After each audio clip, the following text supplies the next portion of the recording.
Hi, hello, and welcome again everyone to another episode of Natural Juan. This time though, this will be an unscripted episode, meaning be prepared if I make a lot of mistakes on this one. So anyway, today I'm going to introduce to you the idea of making idea generators for your GM emulator. This can also be useful for writers who are stuck in when it comes to their writing.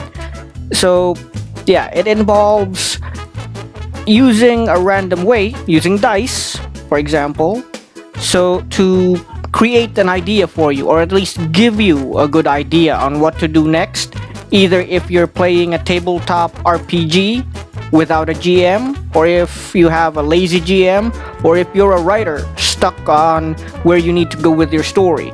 But before all that, I'd like to invite you all to subscribe to my channel and hit that bell for notifications. And if you do that, that'll make me really happy. But okay, let's start then. So first, let's begin with step 1. What is an idea generator?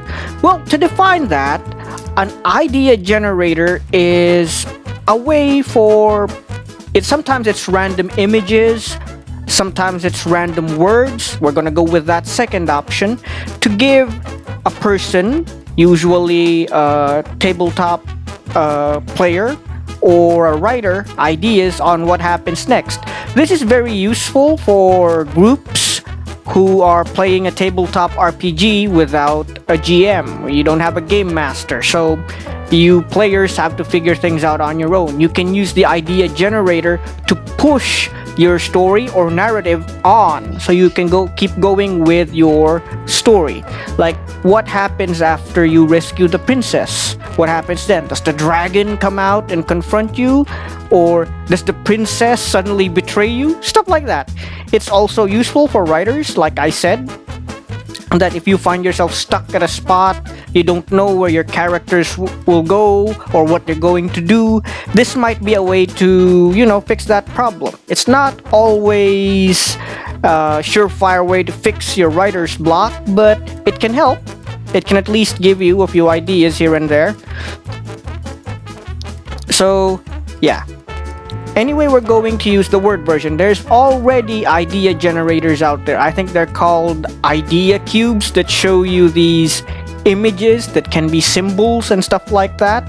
Like, you can have a snake wrapped around a cross, maybe an eagle sitting on the handle of a sword, or this eagle is sitting on the actual blade of the sword. Stuff like that.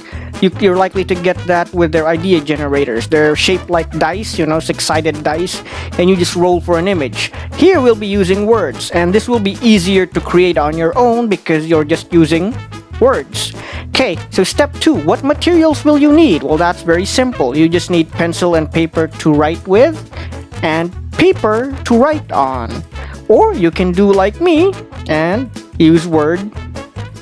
Actually, anything will do. Notepad will do just as good as long as you have the correct partitions for your idea generator. You need dice. Any kind will do, but I will be using the very common D6 or 6-sided dice for this video. Yep, you heard that correct. We'll be using D6 because they're the most common, but don't let that stop you from using other dice. Like, if you just want a narrow set of options, you can use the D4. If you want more options, maybe you can use the D10 or 10-sided dice, or D12, the 12-sided dice.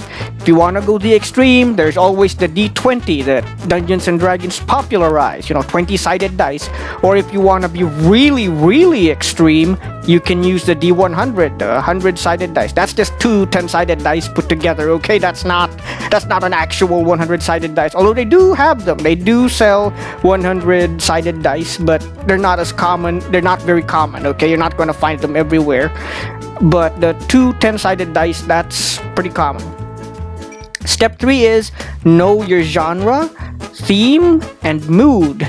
Now, this is very important because you want your story, you want your ideas to fit into what you're playing or writing. I mean, you're playing, say, a horror game, maybe World of Darkness or something like that. and then you're going to put in options like cute bunny rabbits or something like that, or maybe I don't know, something that just doesn't belong in the universe. Okay, then another idea might be you're playing Vampire the Masquerade for World of Darkness, and suddenly there's this ultra cute cat that somehow makes everything better for everybody, and the vampires don't thirst for blood anymore because of this cat. The cat solves everything. You don't want that. You want a genre, well, you want it to fit into what you want. Well, you can do just that. You can put a magic cat in your vampire game, but unless that's the kind of game you're actually playing, don't bother. Unless that's what you actually want, don't bother, okay? I'm just saying, know your genre. If it's science fiction, use robots, aliens, and spaceships.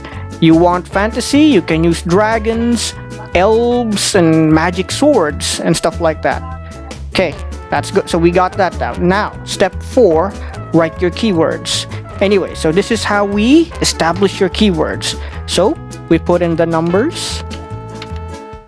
These are the numbers on the 6-sided dice. So, that's 1, 2, 3, 4, 5, 6.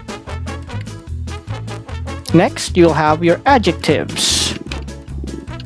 Remember, adjectives are words that are used to describe stuff.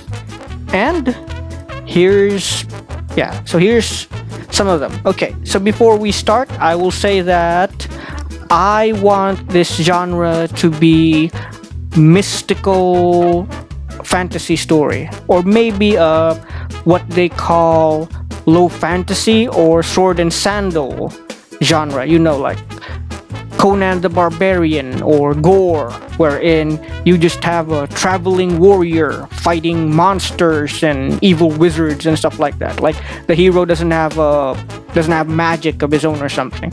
Let's go with that theme for the moment. So, okay, let's put in the adjectives. So, bright, dark, fiery, bleak, plenty, and scarce. Next, we have verbs. Verbs are action words. These are words that describe an action. So, let's put in the verbs. So we can put in attack, defend, speak, listen, watch, scheme. See? Okay. Next, we'll put in the nouns, actual objects. Okay. Sword, coin, staff, cup, shield, and tower. See? Now we have our keywords. Now, let's continue to step 5. Use your imagination to interpret results. Okay, an example would be, anyway, you can combine this in many ways. You can just use adjectives and nouns.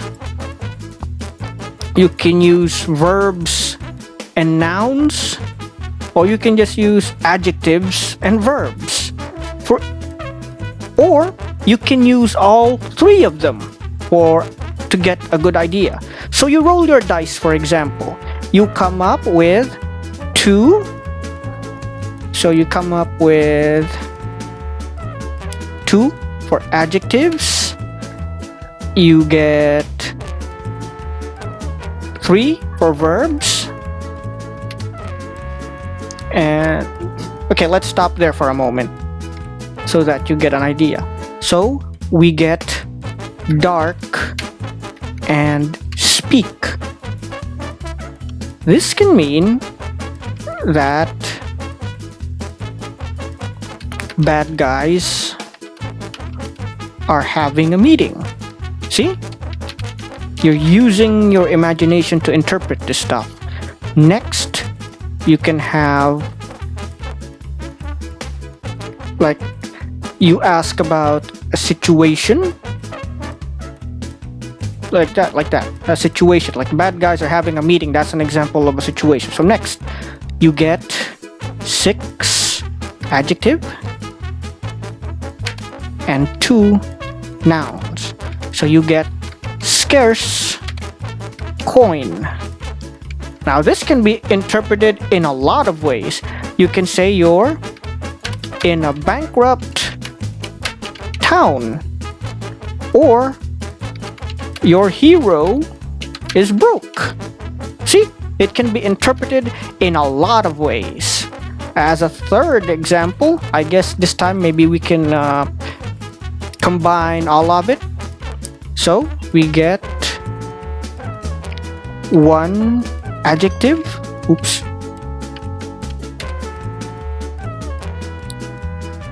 One verb and 3 noun. So we have bright, attack, staff. Okay, so how do we interpret this? Okay, so we can say, because of the bright and the attack and the staff, we associate staffs or staves with wizards, magic users, right? And we have bright and attack. So you can say that a wizard is attacking people with fireball, or with a fireball. See? Now you have an idea for a situation. Like I said, you can use the idea generators for generating an idea for what happens next, or generating an idea for a situation, like if you don't know where to start. So yeah, this can be used in a number of ways, but you can change it too if you want to.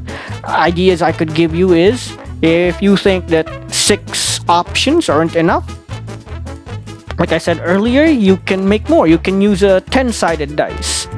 So you can have it up to 10 options, 10 keywords. And you can change the genre. Like, you can play a horror game. You just need to replace, like, maybe you need to put here bloody to represent something ominous, like something's bloody there. Verbs, you can say murder, like someone was murdered there. Nouns, you can use skeletons or bones to say that some remains was there. It doesn't have to literally, see, that's another thing. It doesn't have to be literally bones. You can say people died there. Just like these options here with sword, you can say, you can choose to take it literally, as in there's a literal sword there, or you can say that the sword represents war. There's a war going on, okay? So it's all up to you how you decide to interpret your keywords with your imagination and what kind of materials you'll choose to use. So yeah, anyway, if you like this video, well, I really do hope you like this video. So please subscribe to my channel and hit that bell for notifications. I'll be seeing you all in the next video. See you guys around.